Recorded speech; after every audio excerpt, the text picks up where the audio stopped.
Well, good morning, everybody, and welcome to this webinar on dealing with an angry patron, harassment, and threats. My name is Al Peterson. I'm the outreach specialist at the North Dakota State Library. Across the country, libraries and schools are facing materials challenges. And while these challenges at board meetings and in the library can be lively and spirited, a few people have taken a book challenge to a point of getting out of hand, and they have crossed a line into harassment and threat.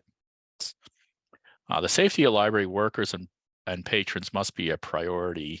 And in this webinar, we're going to explore what harassment is, how to recognize harassment, and what steps you can take to protect yourself and your staff. And I'm sure you've probably seen some of these headlines from across the country. Librarians and library board members and libraries are facing threats of violence over materials in their libraries. There has been bomb threats. There's just been harassment inside the library and outside the library. And this webinar is going to explore how to deal with an angry person or an angry patron. In this context, we are talking about somebody who's upset over a book, but a patron could be angry over anything.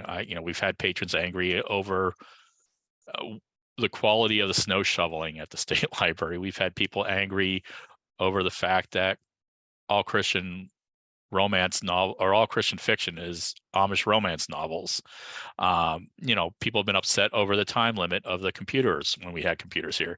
So people can get upset about anything. In this context, we are going to talk about people upset over a book, but the same techniques can be used for anybody who's angry in the library about something. We're going to look at different forms of harassment. In particular, we're going to explore online harassment. And we're going to look at how to respond to threats. Now, I want to add this caveat. The purpose of this webinar is to inform. I'm not here to scare the daylights out of you. So I'm just hoping to impart a little knowledge and a little bit of awareness to you. Now, the rights of the patron. Every patron has a right to raise concern or questions about the resources in a library. And a library's user with a complaint should feel confident that their concerns are being taken seriously. This is a fundamental right. People do have the right to disagree with things they have issues with in our library. But what patrons don't have the right to do is to disturb other patrons' use in the library. They don't have the right to verbally or physically abuse or threaten staff, and they don't have the right to destroy library materials. And so they do have the right to complain. They don't have the right to ruin the library experience for everyone else. So most of your angry patrons just want to be heard. They want to vent. The way you approach a good venting is active listening. You don't want to continue working on a keyboard. You don't want to be standing there with your arms crossed, rolling your eyes. You want to actively listen to them. They have a complaint and they want somebody to hear their complaint. Most angry patrons they want to be acknowledged that they do have an issue. So you want to give them your full attention. Again, you want to pay attention to them. You don't want to be focused on what's happening in the background. You want to give them their full attention. And most angry patrons just want to be understood. A good technique is to repeat what they said back to them. And to state and restate the steps needed to address their concern. And again, these techniques work for any sort of issue a patron's having, in addition to a book challenge.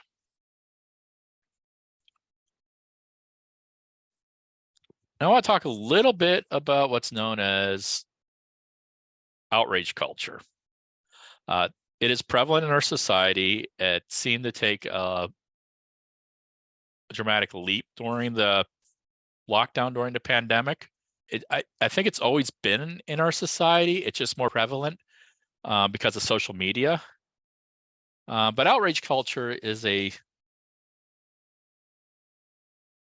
set of behaviors that's usually displayed on social media that aim to hold individuals or groups accountable for alleged political or social transgressions through public shaming or condemnation. It's actually an umbrella term, and there's several actions that often walk hand in hand with outrage culture. And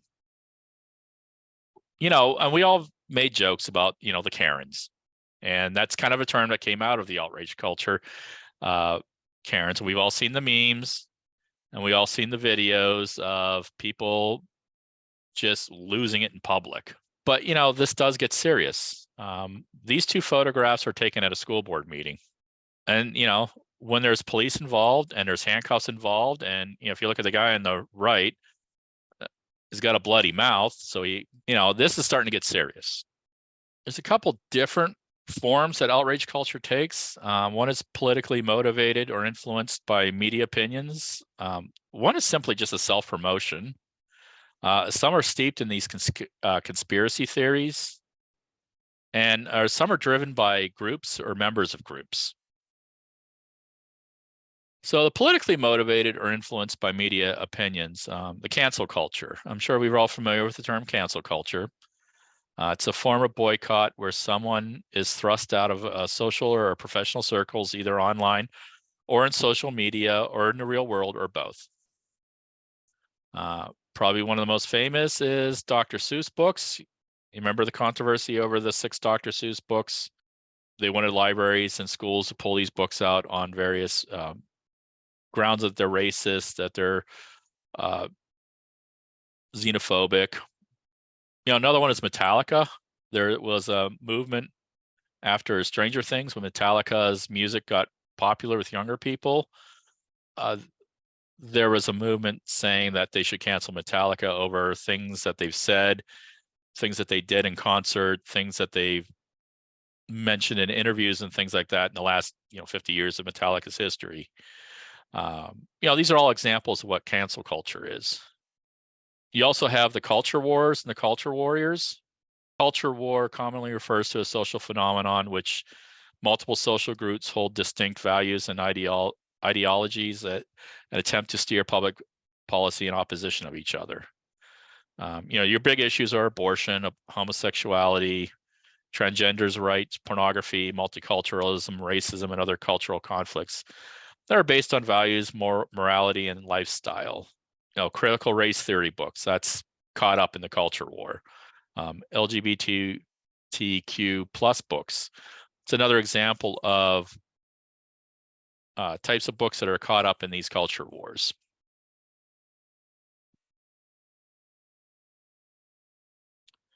Another form of outrage culture is a self-promotion. These usually individuals have a social media presence, YouTube, TikTok. They film themselves, usually in a confrontation. The more heated the confrontation gets, and if it involves, especially if it involves law enforcement, the better viewing it is. And sometimes it's just a matter of meaning more clicks, more ads, more money. They're doing it for their own self-promotion. This really came to in prominence with the lockdown and whether or not people were allowed to go into stores without masks or go into public buildings. There was a lot of this self-promotion outrage culture. Conspiracy theorists, probably the most common conspiracy theory, or probably well-known one, is QAnon. The core belief is basically the world is controlled by a secret cabal of Satan-worshipping child molesters whom President Donald Trump was anointed to secretly battle to stop. And that Q, who's this anonymous entity, reveals details about this battle online, which are known as Q drops. And QAnon has branched off into conspiracies involving COVID, anti-vax, big pharma, alien lizard people controlling the world, FEMA concentration camps, white replacement theories, adrenochrome harvesting, and then also there's been a revival of anti-Semitic beliefs such as blood libel. If you're unfamiliar with what blood libel is, this is a anti-Semitic conspiracy theory. It's been around since the Middle Ages and resurfaces periodically. It involves that Jews are secretly sacrificing Christian babies. Sometimes they are draining their blood to make bread and have it over Passover. That's what the blood libel actually is. Sometimes QAnon has co-opted other legitimate organizations like Save the Children. Sometimes you see the hashtag Save the Children. Save the Children is a legitimate organization. It's fighting world hunger. Has nothing to do with the fact that Tom Hanks and Oprah Winfrey are in a satanic cult that kills children. But I mean, these things got serious. They got serious in 2016 with the Pizzagate, the Comet Ping Pong Pizza parlor outside of DC, where a guy went in there with an AR-15 and fired 3 shots, wanting to know where the tunnel was that they were funneling children to Hillary Clinton for sacrifice.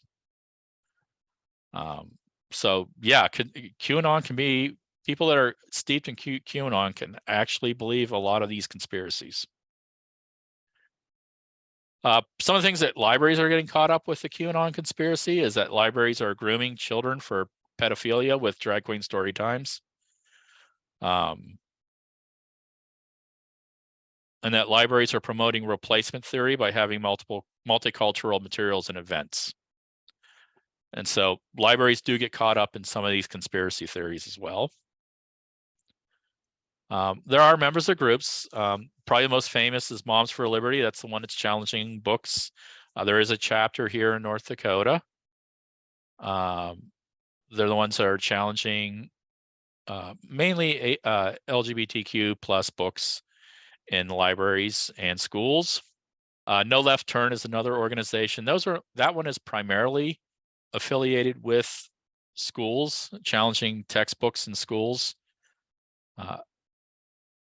That one's focus is more on, and that one it does focus more on, it does focus on the LGBTQ books, but it also focuses on, critical race theory books, or what they consider as teaching critical race theory or white replacement theory.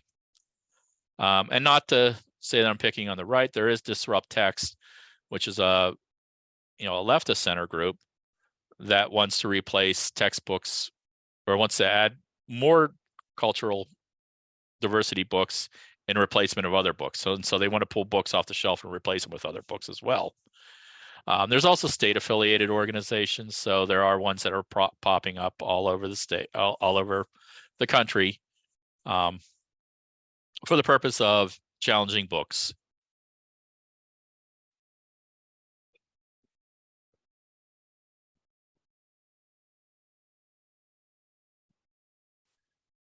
And so some of the steps you can take is, one is to remain calm. Some of these people just want to have an argument. If you don't, let them trigger you. If you're the one to being calm, and this is, breathing, taking a step back, taking a deep breath. I know this is not easy. It's not for some people, but if you try to be as calm as possible, listen intently, be respectful, speak in a firm but calm voice. You don't want to yell, but you want to make sure that your point's getting through clear. You don't want your voice cracking. And also be aware of your body language when dealing with an angry person. I would say don't cross your arms. That's a defensive move. Keep your arms to your side. You can always address the issue at hand. You can offer to find another find another title. You want to state and restate reconsideration policies. Again, you want to make sure your policies are up to date. Provide a copy of the collection development policy and the reconsideration policy. And if they want to speak to the director, comply. Get the director. If you are the director, you're the one that needs to speak to them. If the director is not available, provide the patron with their contact information. Another bit of advice I have is to grab a coworker, somebody that was, an aide or something, or somebody else that can, if possible, as a witness to the exchange, because this is going to prevent the he said, she said situations. Also, you want to write down all the details of the conversation immediately after. and follow through. You want to make sure that you're being respectful of their complaint, and you want to follow through with them in a timely fashion.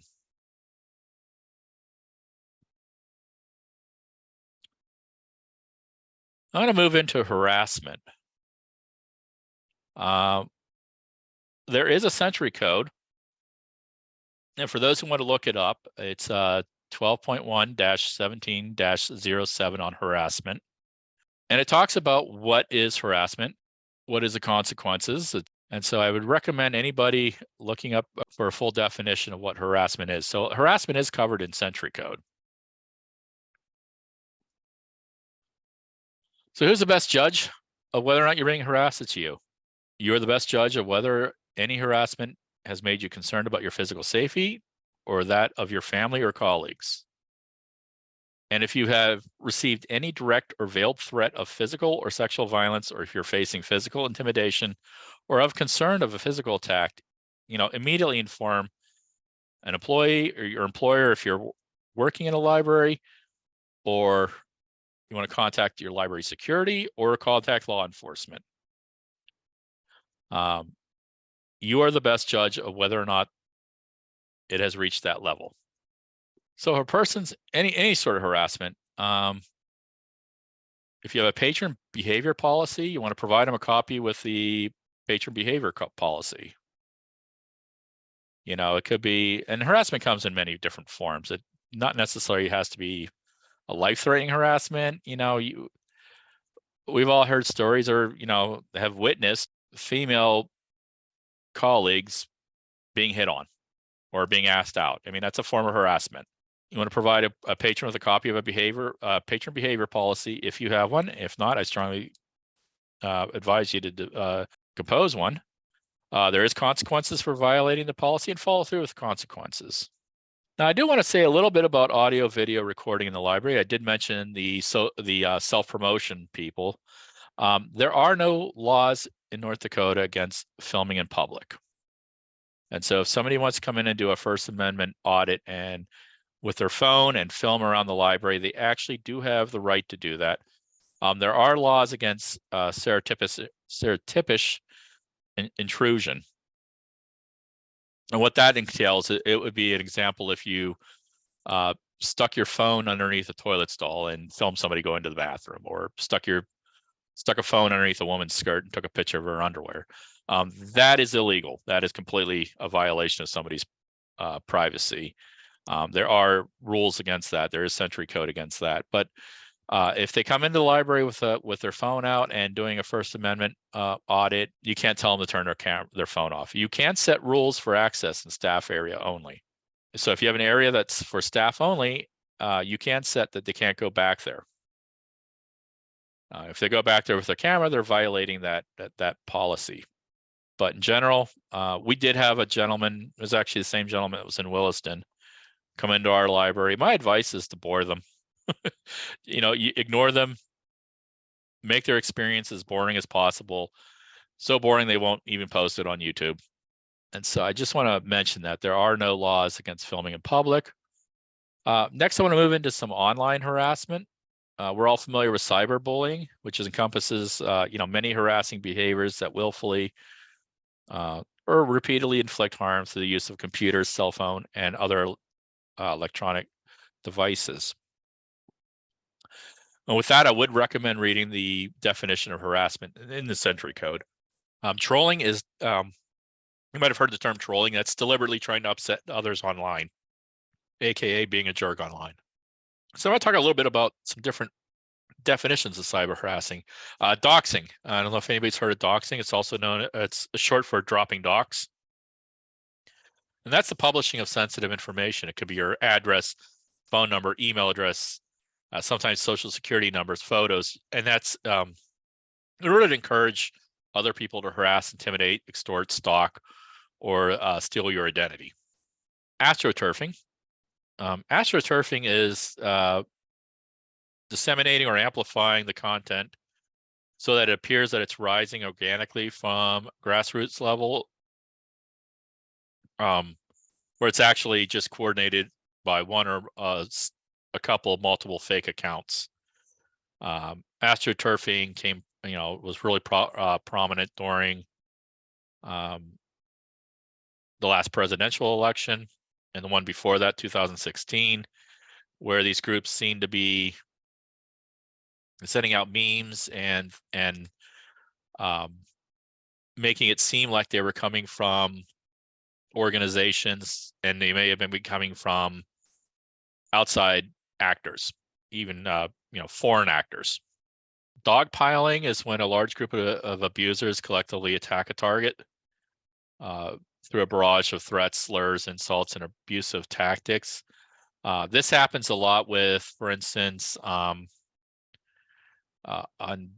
both sides. This has happened with bakeries that have refused to bake cake for or provide services for same-sex couples.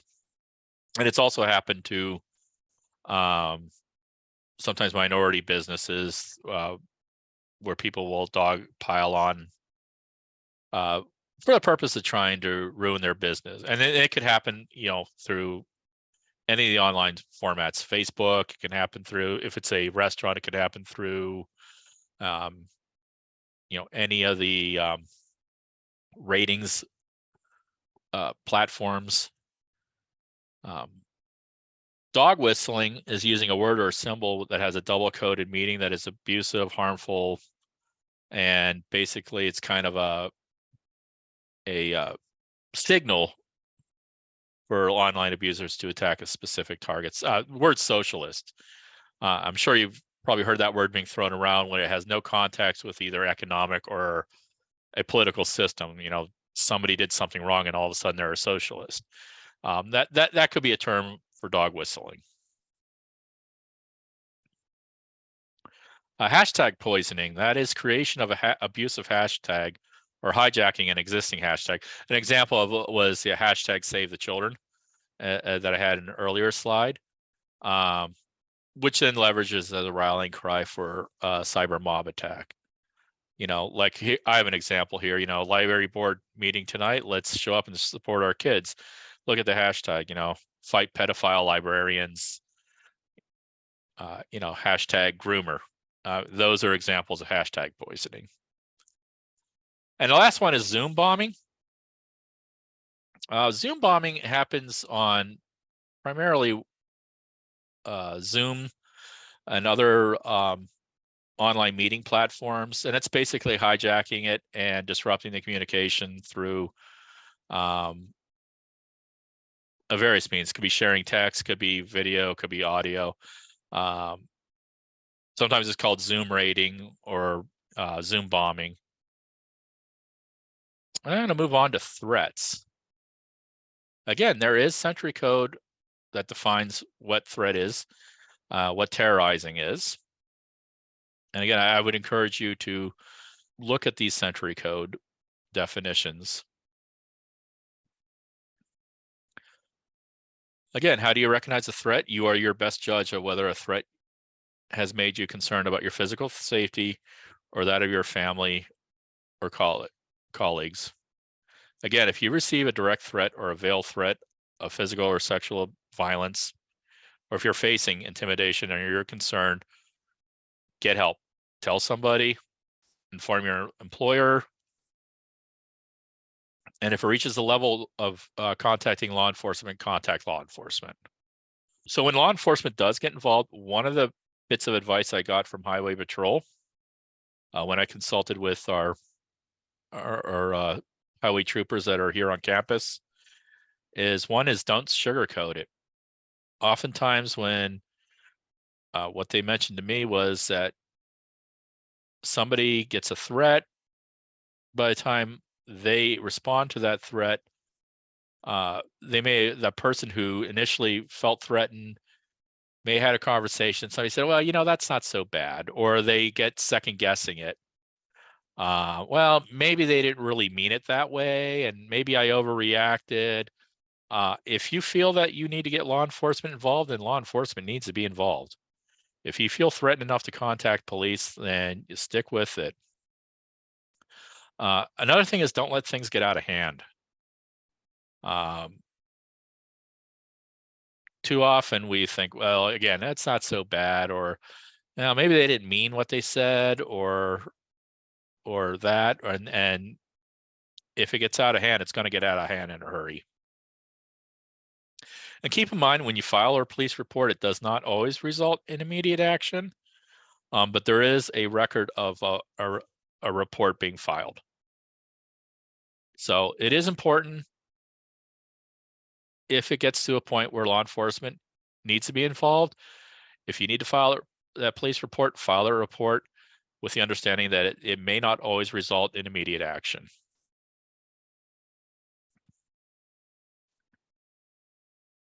To handle online harassment and threats, one is to review your social media platform's privacy settings.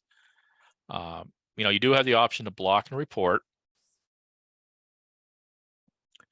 If you're receiving any kind of harassment or threats through email, you want to save everything. So you want to make sure you print things out. You want to screenshot any posts on social media, any text messages. You want to make sure you have copies of these things. If it gets to the point where you need to involve law enforcement, you need that information.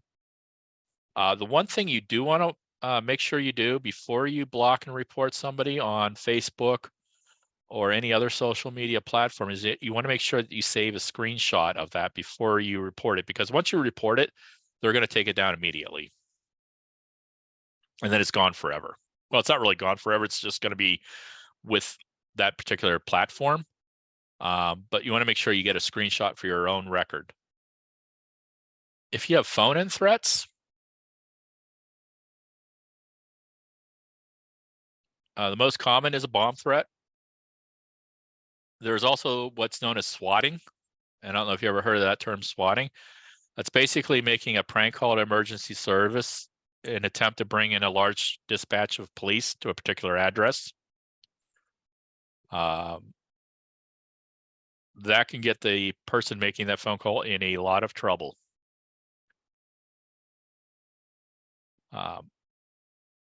Also, a little less common is mass casualty events, the act of shooting, whether or not people usually don't call in those threats beforehand. Usually those threats or any kind of indication that an active shooting is going to happen is usually made by the shooter seconds before they do the act. They usually go online, they go Facebook Live, or go live. They usually don't find out about it till after the event, that the person had this idea of committing this the mass casualty event. Things you want to do is you want to establish with your local police and discuss these threat protocols. Some of the ways you can deal with these threats. One of the things that the local police need to know is the layout of the library. And this is as much for their safety as your safety. They want to make sure that they know where the blind spots are, because if they have to go in there for a threat that has escalated to this level, they need to know where those blind spots are. You want to discuss what emergency closure and evacuation protocol is with staff, and train and retrain. If you have law enforcement that can do an active shooter training, take advantage of it. If there's a community resource officer out there that can come in and talk about it with your staff, take advantage of it.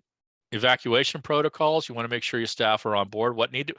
Even for a fire drill, what to do during a fire drill, where do they, where's the exits, that sort of thing. Again, you want to train and retrain.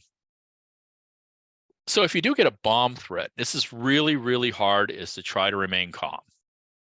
And I understand it's going to be probably the most difficult thing you need to do, but you want to remain calm. And you want to try to ask some questions. Again, it's easier said to be done. But questions like, when is the bomb going to explode? And where is the bomb? Is it in a bag? Is it in a backpack? Is it in a package? Why are you doing this? And what's your name? You'll be surprised if you throw that in there with a bunch of questions, they may slip up and tell their name. It has happened before. Again, I want to stress, this is easier said than done. Remain calm and ask questions during a bomb threat. But If you can get at least these 5 questions to them, that would help law enforcement out with finding out who put the threat in, particularly if they give you your name. Other things you want to pay attention to is the caller's voice, a male or a female. Does it sound like an adult or does it sound like a child? Was it disguised or is it a computer generated voice? What's the quality of the voice? Is it nasal? Do they speak with a lisp? Are they squeaky? Does it sound like they're stressed? Do they sound like they're slurred? Does they sound like they're stuttering? Is it high pitched, deep? Do they have a foreign accent? Are they angry? Are they crying? Are they giggling? Do they sound nervous? Are they quiet? Are they loud?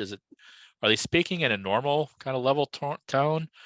Are they excited? Are they speaking slow? Are they calm? These are all qualities of the caller's voice that you want to try to keep track of. You want to listen for background sounds. Are there other voices you hear in the background? Do you hear traffic noises? Are there animal noises? There are cows mooing in the background. Is there machinery noises? Is there a static or a delay on the call? It could be an indication that maybe this is being done online over a computer. Another form of threat is mail threats, threatening letters. You want to save both letters and envelopes, particularly if there's any return address. Postal markings is a good way of tracking down letters if it was signed. And again, you want to respond accordingly. You want to make sure if this is a threatening letter and you feel law enforcement needs to see it, you want to save all the information. Suspicious packages. If you receive a package that has any wires on the outside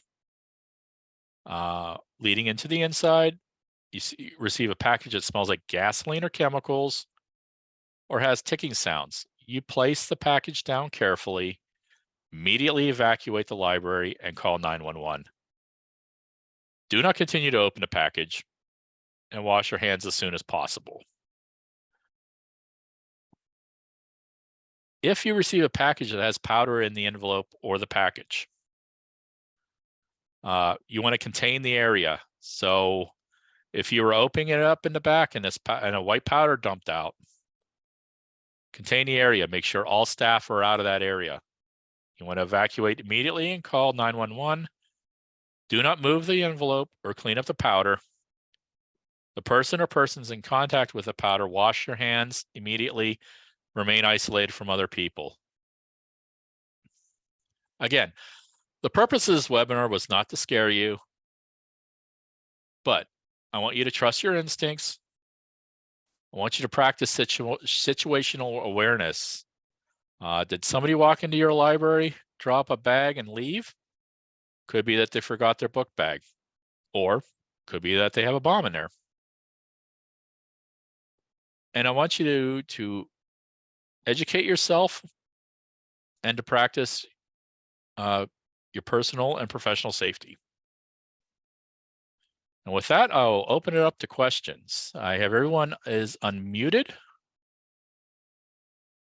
Does anybody have any questions? Comment here was, it's always good to be ready and aware. I agree with that 100%. Well, if there's no other questions, I will leave you with this. Just because it hasn't happened in North Dakota doesn't mean it won't happen in North Dakota. And with that, I will end the webinar. Thanks everybody for attending.